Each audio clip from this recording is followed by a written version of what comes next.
In the glittering penthouse, the lights flickered back on after the storm. Vivian Sterling stood before an uncut birthday cake.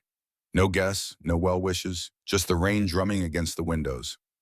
Carter Hayes, the electrician and single father, pulled his tool bag over his shoulder ready to leave. Vivian suddenly lunged forward, gripping his sleeve like someone afraid of falling off a cliff. "Don't go!" Her eyes were bright red.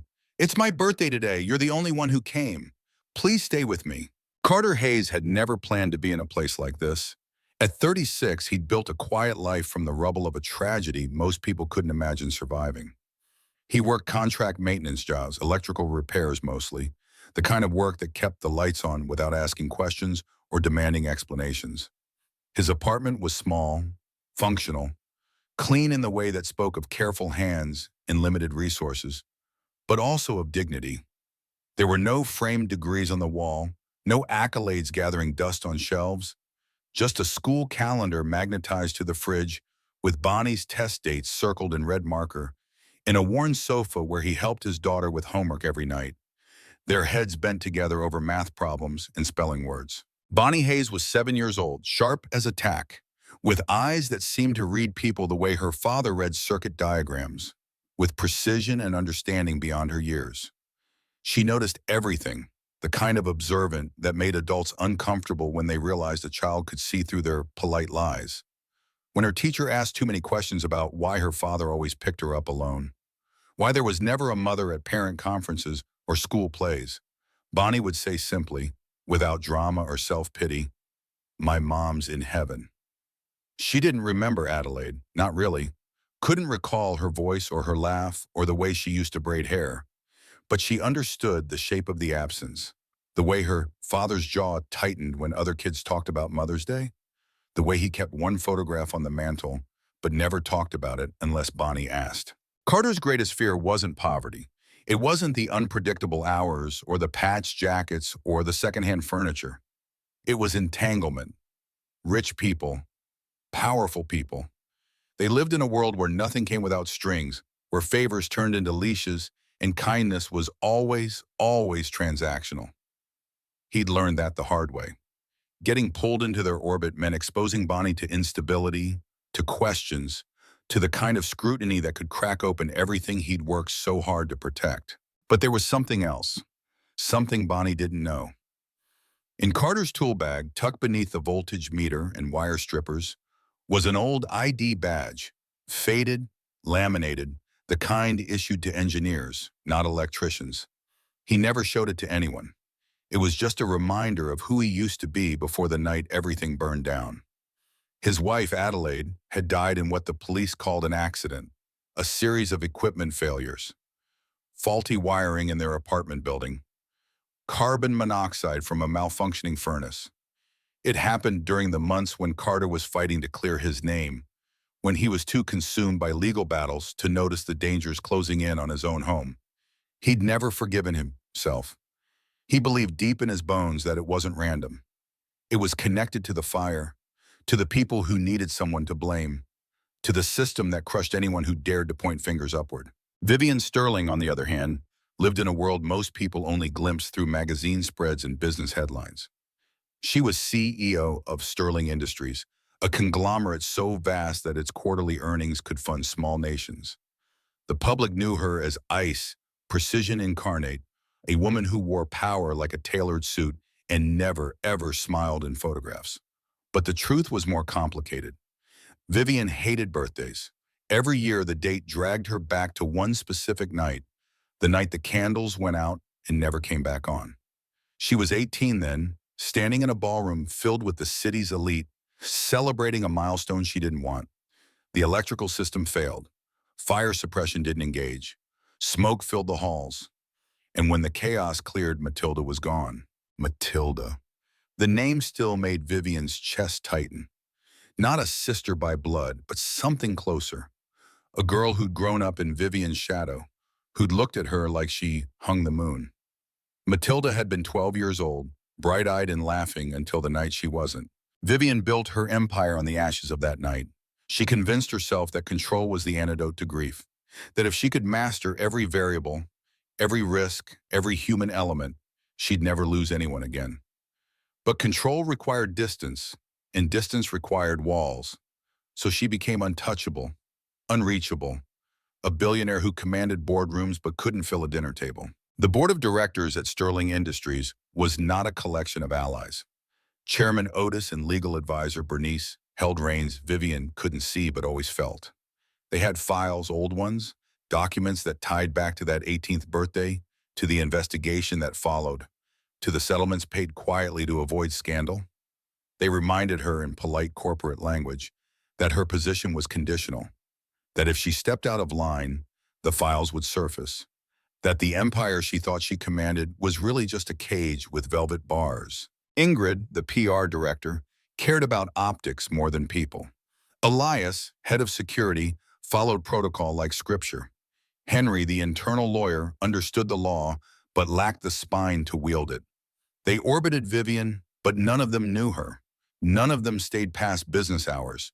None of them would ever show up to a birthday party. And then there was Corbin, the rival billionaire who'd been circling Sterling Industries like a shark smelling blood. He wanted the company, not for its value, but for the satisfaction of taking it from Vivian. He'd spent years building leverage, buying shares through shell corporations, planting informants, waiting for the perfect scandal to force a hostile takeover. The storm that night was historic. Power grids across the city buckled. Emergency services were overwhelmed. Vivian had dismissed her entire staff hours earlier, a deliberate choice. She told Ingrid she wanted one birthday without performance, without the hollow applause of people paid to care. She wanted to see what it felt like to be alone on purpose instead of alone by accident. But the backup generator in her penthouse malfunctioned.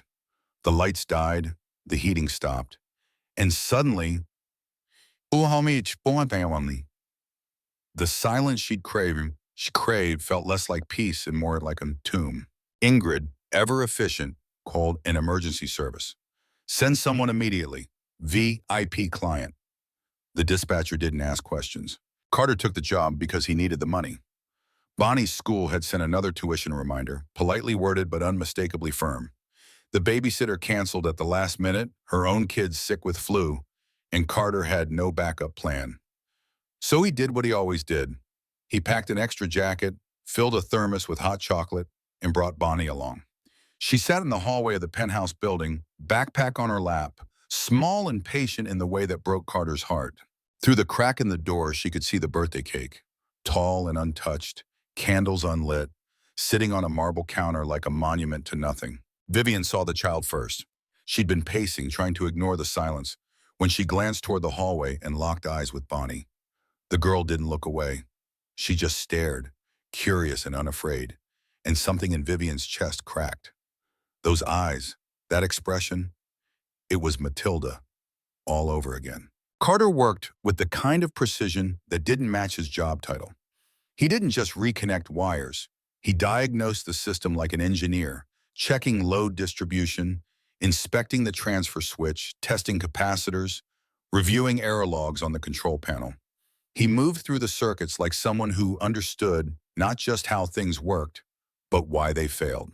Vivian watched him from the doorway, fascinated.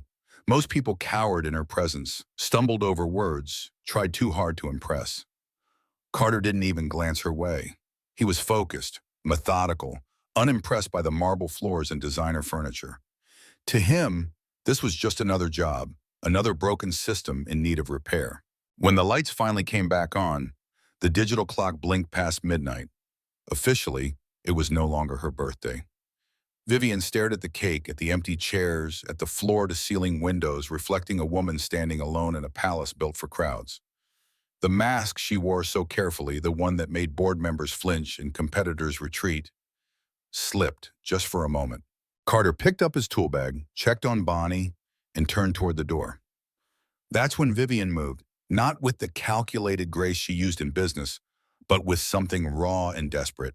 She crossed the room in 3 steps and grabbed his sleeve, fingers tight like someone gripping a ledge. "Don't go!" Carter stopped, looked at her, really looked, maybe for the first time. Her voice cracked. "It's my birthday. You're the only one who came. Stay with me, please." It wasn't a command. It wasn't manipulation. It was the sound of someone who'd run out of ways to pretend they were okay. By the next morning, the consequences had already begun. Elias reviewed the security footage from the hallway.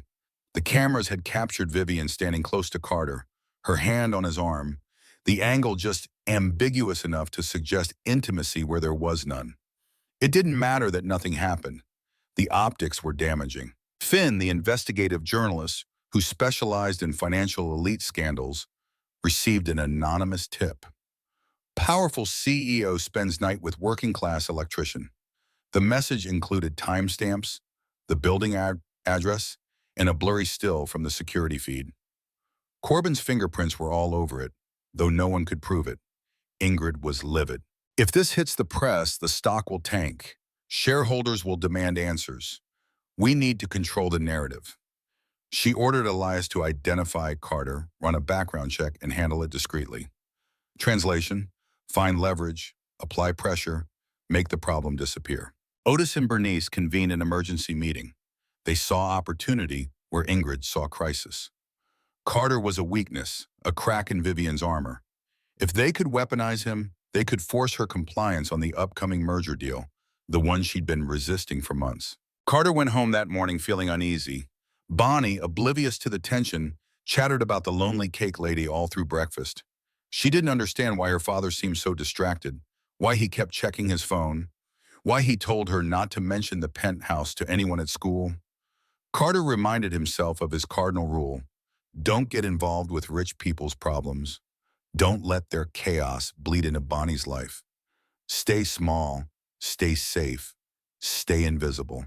When a courier arrived that afternoon with an envelope, Carter almost didn't open it. Inside was a thank you note handwritten on expensive stationery and a check for $5,000. He stared at it for a long time. Then he wrote a single word on a piece of notebook paper, sealed it in an envelope, and sent it back. No. Vivian received the rejection in her office. She'd been preparing for a board meeting, reviewing projections, fortifying herself for another round of passive-aggressive power plays. When her assistant handed her Carter's response, she stopped. No one said no to her. Not like this. Not without explanation or negotiation. Just a flat, unadorned refusal. For the first time in years, Vivian felt something other than control or emptiness. She felt curious. Over the next week, Vivian did something she hadn't done in a decade. She left the tower. No driver, no security detail, just a borrowed car and directions to Carter's address. She wore jeans and a plain jacket, the kind of anonymous outfit that made her invisible. She found the apartment building easily enough. Small, clean, tired in the way that came from age, not neglect. She watched through the lobby window as Carter helped Bonnie with her homework at a kitchen table. The light above them, flickering slightly, the kind of flicker he probably planned to fix once he had time. Bonnie's laughter carried through the glass. Carter smiled, a rare, unguarded expression that transformed his whole face. Vivian realized, standing there in the cold, that she didn't know what real looked like anymore. Everything in her world was performance. But this small moment of a father and daughter navigating fractions together, this was real. She knocked. Carter opened the door, saw her, and his expression shifted from surprise to weariness. I wanted to thank you properly, Vivian said. Not with money, just thank you. Bonnie peeked around her father's leg, eyes bright. It's the cake lady. Vivian offered a compromise, a legitimate contract, not charity. Sterling Industries ran a charitable foundation that needed facility maintenance, electrical work, safety inspections. The pay was fair, the terms clear, everything documented and professional. Carter hesitated. He didn't trust it. But Bonnie needed stability. The school costs were climbing. The apartment's wiring was outdated, potentially dangerous. He could keep saying no out of pride, or he could say yes for his daughter's future. He agreed on one condition. Everything in writing. No favors, no backdoor deals, no strings. Vivian nodded. Deal. That evening, Bonnie made something in her room. She emerged an hour later with a handmade birthday card. Folded construction paper with crayon drawings of candles and lopsided letters that spelled happy late birthday. She handed it to Vivian with the solemnity of someone presenting a crown jewel. Vivian took it. Her hand shook. It was the first real gift she'd received in longer than she could remember. Not corporate flowers or strategic wine baskets, but something made with thought, with care, with the assumption that she mattered. She looked at Carter. He was watching his daughter. Pride and protectiveness written across his face. For a moment, Vivian understood what she'd been missing. Not power, not control, just this connection that didn't require contracts or cameras or carefully managed images. But the world Vivian lived in didn't allow for simple things. Corbin accelerated his plan. If a rumor couldn't destroy Vivian's credibility, maybe a crime could. He orchestrated an electrical failure at one of Sterling Industries' key facilities, a distribution center that supplied medical equipment to hospitals across 3 states. The sabotage was sophisticated, designed to look like negligence, and the technical signature matched Carter's repair methodology. Ingrid faced mounting pressure from the board and the press. Shareholders were jittery. The media was asking questions. She needed a scapegoat, and Carter was convenient. She started to believe that maybe he was using Vivian, that maybe the whole thing was a setup to extract money from a vulnerable woman. Otis issued an ultimatum. Terminate the contract with Hayes, publicly distance yourself, or we'll do it for you and the fallout will be worse. At the same time, Carter started noticing things. A car that seemed to follow him home, hang-up calls, and then the letter from Bonnie's school. An anonymous complaint had been filed questioning his fitness as a parent, citing unstable employment and questionable associations. Carter felt ice spread through his chest. They were going after Bonnie, his nightmare scenario, the one thing he couldn't defend against alone. A man approached him outside the school, nondescript, forgettable. Walk away from Vivian Sterling. Forget you ever met her or the complaints get worse. You could lose custody. We both know you can't afford a legal fight. That night, Carter couldn't sleep. He stood at Bonnie's bedroom door, watching her breathe, small and peaceful under her blanket. He'd do anything to protect her, anything, even disappear. Vivian learned about the threats through Elias, who'd been digging into the anonymous tip that started everything. The trail led back to Corbin. Though the evidence was circumstantial, Vivian wanted to help Carter, wanted to use her resources to crush whoever was threatening him. But she was afraid that her involvement would make it worse, that the spotlight she carried would burn Carter and Bonnie alive. For the first time in her adult life, Vivian didn't know what to do. Bernice delivered this final blow. She walked into Vivian's office late one evening, carrying a folder Vivian recognized immediately. The old files, the ones from the 18th birthday. Just a reminder, Bernice said, her voice pleasant and poisonous, of who really holds the cards here. She left the folder on the desk and walked out. Vivian opened it with shaking hands, the expensive paper crackling in the silence of her office. Inside were incident reports typed on old letterhead, witness statements collected in the chaotic aftermath, technical analyses written in the dry language of engineers trying to explain catastrophic failure, and insurance settlements negotiated behind closed doors. The fire, the evacuation failures that turned corridors into death traps. Matilda's death certificate, official and final and unbearable to look at even after all these years. And buried in the engineering assessment, in a footnote that someone had tried very hard to make forgettable, was a name she hadn't seen in years, but now burned itself into her vision. Carter Hayes, a junior electrical engineer, issued formal written warnings regarding critical system failures in facility electrical infrastructure. Recommendations submitted to supervising contractors and facility management team. All recommendations ignored due to budget constraints and timeline pressures. Employees subsequently terminated for insubordination in attempting to file reports with external regulatory agencies. Professional credentials suspended. Name added to industry blacklist. Vivian stopped breathing. The words blurred. She read them again, then a third time, each pass making the truth more inescapable and more horrific. The investigator who'd handled the case had noted that Hayes had been made the scapegoat to protect higher-level contractors and facility managers. The real blame lay with corners cut during construction, with inspectors bribed to sign off on substandard work, with a chain of decisions that prioritized profit over safety. Carter had tried to stop it, and they destroyed him for it. Vivian sat in the dark, the folder open in front of her, and realized the full weight of what she'd done. Not intentionally, not directly, but her family's event, her birthday, had been the catalyst for Carter's ruin, for Adelaide's death, for everything he'd lost. She found him the next morning at a coffee shop near his apartment. He was waiting for Bonnie's school bus, nursing a cup that had gone cold. "I know who you are," Vivian said quietly, sliding into the seat across from him. Carter looked up, saw the folder. Understood. "That was you. 18 years ago, the Sterling estate fire." He didn't deny it. "I warned them. Nobody listened." Vivian's voice broke. "Matilda died that night. She was 12. Carter's expression shifted, pain mixing with old anger. "And my wife died 2 years later, while I was fighting to clear my name. While I was too broke and too distracted to notice the wiring in our apartment was faulty. While I was so buried in legal battles that I couldn't protect my own family." They sat in silence. The weight of shared grief, of tangled fates, settled between them. "I didn't come here for revenge," Carter said finally. "I came to your penthouse because I needed the money. I stayed because Bonnie likes you. But I can't let this world, your world, destroy what's left of my life. I'm out. I'm taking the contract termination. I'm leaving." "Don't," Vivian said. Carter stood.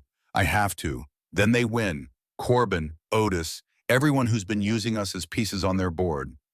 They win." Carter looked at her, really looked. "The truth. That's all. I'll take the consequences. I'll lose the company, the reputation, everything. But I need you to tell the truth about what happened. Not for me, for Matilda, for Adelaide, for everyone they silenced." Vivian made a choice that night.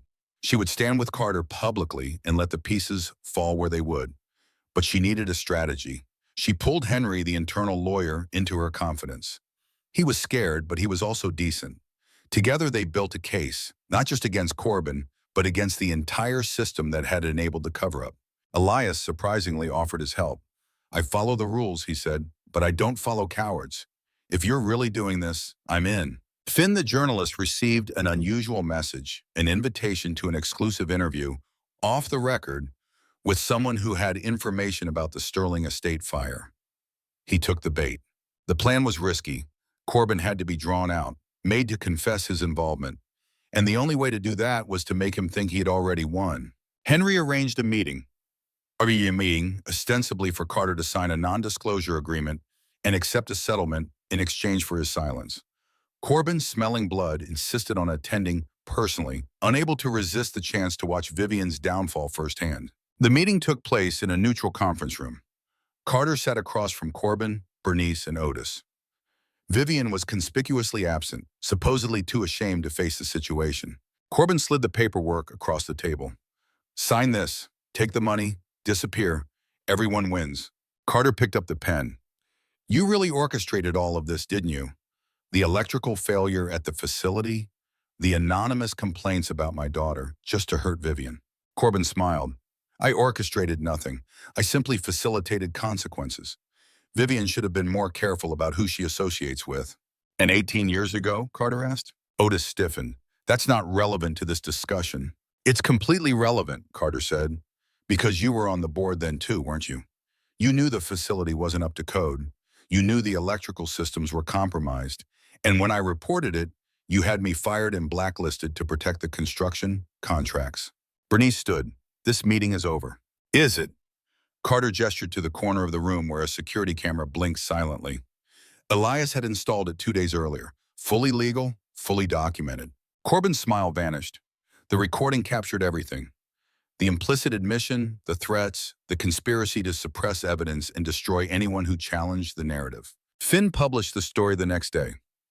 Not a sensational hit piece, but a carefully researched investigation that laid out the connections between the original fire, the cover-up, the ongoing intimidation, and Corbin's attempt to weaponize tragedy for a corporate takeover. The shareholder meeting was chaos. Otis and Bernice scrambled to distance themselves. Corbin faced immediate legal action, both civil and criminal. George, the detective who'd been quietly reviewing the old case files at Vivian's request, announced a formal reinvestigation into the Sterling estate fire and the subsequent accidents that had claimed Adelaide's life. Vivian stood at the podium facing a room full of investors, journalists, and lawyers. She did something no CEO in her position was supposed to do. She told the truth. 18 years ago, a young girl named Matilda died at an event my family hosted. The systems that should have protected her failed because people in power chose profit over safety. A good engineer named Carter Hayes tried to prevent it and was destroyed for speaking up. I'm standing here today because I refuse to let that pattern continue. I'm releasing all internal files related to the incident. I'm establishing an independent oversight committee, and I'm stepping down as CEO effective immediately. The room erupted, but Vivian wasn't finished. I'm also establishing a foundation in Matilda's name dedicated to electrical safety standards and whistleblower protections. Carter Hayes will serve as its technical director, and anyone who has a problem with that can sue me personally. I'll be easy to find. She walked off the stage. No bodyguards, no prepared exit, just a woman who'd finally stopped running from the truth. The cost was real. Vivian lost the CEO position. Her reputation took hits from every direction. Some people called her brave, others called her reckless. Carter was cleared publicly and completely. His engineering credentials were reinstated. Job offers poured in, but he took the position with Vivian's foundation because it mattered, because it meant something. 6 months later, on Vivian's birthday, there was no penthouse, no marble counters or designer cakes. Just a small apartment, warm and lived in, filled with the smell of homemade dinner. Bonnie had insisted on baking the cake herself. It was lopsided, the frosting uneven, the candles stuck in at odd angles. It was perfect. Vivian stood in the doorway hesitant. I don't want to intrude. I know you have your own traditions. Bonnie grabbed her hand. Don't go. It's your birthday. You're supposed to be here. Carter met Vivian's eyes across the small kitchen. The weariness had softened. Not gone, but softened. If you want to stay. Vivian sat down. Bonnie lit the candles with solemn concentration. They sang off-key. The cake was too sweet and slightly burnt on one side. It was the best birthday Vivian had ever had. Later, after Bonnie had gone to bed, Carter and Vivian stood on the small balcony, looking out at the city lights. Thank you, Vivian said, for giving me a chance to make this right. Carter was quiet for a long moment. Adelaide used to say that the hardest thing about losing someone isn't the grief, it's wondering if you'll ever feel whole again. If you'll ever find people who see the broken parts and don't walk away. You didn't walk away, Vivian said. Neither did you. They stood together in the cold. Two people who'd been hollowed out by the same chain of tragedies, who'd found each other in the wreckage and chose against all odds to stay. The foundation launches 3 months later. Carter trained a team of young engineers, teaching them not just how to fix systems, but how to stand up when something was wrong. Vivian worked quietly behind the scenes, leveraging her remaining connections to push for legislation, to fund research, to make sure Matilda's death and Adelaide's death meant something. Bonnie started calling Vivian by her first name instead of the cake lady. Small victories. The world didn't transform overnight. Corbyn's trial dragged on. Some board members at Sterling Industries escaped consequences through legal maneuvering. Injustice didn't evaporate just because two people decided to fight it. But something had changed, something small and stubborn and real. On the anniversary of the fire, Vivian and Carter visited Matilda's grave together. They didn't bring flowers. They brought a framed photograph of the foundation's first graduating class. Young engineers holding certificates, smiling. She would have liked this, Vivian said. Carter nodded. They stood in the quiet, honoring the dead by refusing to let their deaths be meaningless. Months turned into a year. The foundation grew. Carter's apartment became a gathering place, cramped and chaotic, filled with the kind of noise that comes from people who've chosen to be there. Bonnie thrived, her sharp eyes and sharper questions finding a safe place to exist. Vivian learned how to be part of something instead of in control of everything. She learned how to sit at a dinner table without analyzing power dynamics. She learned how to laugh at Bonnie's terrible jokes and how to help with homework and how to exist in a space where vulnerability wasn't weakness. And Carter learned slowly that not everyone with money was a threat, that some walls could come down without the whole structure collapsing. One evening, Bonnie asked a question that had been brewing for months. Are you and Dad going to get married? Vivian choked on her coffee. Carter froze mid-sentence. Bonnie looked between them, utterly serious. Because if you are, I need to know. I'm supposed to be the flower girl, and I need to practice. They didn't have an answer. Not yet. But the question wasn't scary anymore. It was just another possibility in a future that had stopped feeling predetermined. On Vivian's next birthday, they were ready. No surprises, no grand gestures. Just the three of them in a cake that Bonnie insisted on decorating with far too many candles. Make a wish, Bonnie commanded. Vivian looked at the small, imperfect family gathered around her kitchen table. Carter, who'd survived hell and chose forgiveness over bitterness. Bonnie, who turned loneliness into an invitation. She closed her eyes, but she didn't wish for anything. She already had what she needed. And when Carter said quietly, "You don't have to leave if you don't want to," Vivian understood that the words meant something different now. Not a plea born from desperation, but a choice to build something new from the ashes of what they'd lost. To honor the dead by living fully. To stay when it would be easier to go. When the world makes it easier to walk away. When staying means facing hard truths and harder consequences. Stay anyway. That's where healing begins. In the quiet glow of a modest kitchen, surrounded by the scent of a slightly burnt homemade cake, Vivian Sterling, a billionaire who once commanded empires, finally understood what true wealth feels like. This powerful story of two broken souls finding each other in the wreckage of shared tragedy teaches us one of life's most piercing lessons. The greatest healing doesn't come from power, control, or revenge. It comes from the simple, courageous act of choosing to stay. Carter Hayes, a widowed father who lost everything because he dared to speak truth to greed, could have walked away from Vivian's glittering but empty world the moment danger closed in. Instead, he stayed, not out of obligation, but because he recognized the same hollow ache in her eyes that he carried in his own heart. Vivian, armored in ice and isolation for 18 years, could have let fear and pride push him out. But when she saw the truth, that her birthday party long ago had unknowingly set in motion the chain that destroyed his family, she chose vulnerability over victory. She stepped down from her throne, exposed the corruption, and built something real from the ashes. A foundation, a family, a future where no one else would be silenced or scapegoated. In their quiet balcony moments, in Bonnie's off-key birthday song, in the framed photo left at a grave, we see that staying when every instinct screams to run is where love, forgiveness, and redemption are born. It's a reminder that the people who truly change us are rarely the ones who promise the world.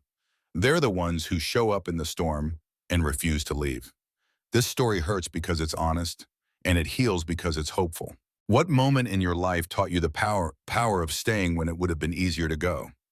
Share your story in the comments. I read everyone, and your words might be exactly what someone else needs to hear today. If this touched your heart, please hit that subscribe button and turn on notifications. Let's keep building this space of real, emotional stories that remind us we're never truly alone. Thank you for being here.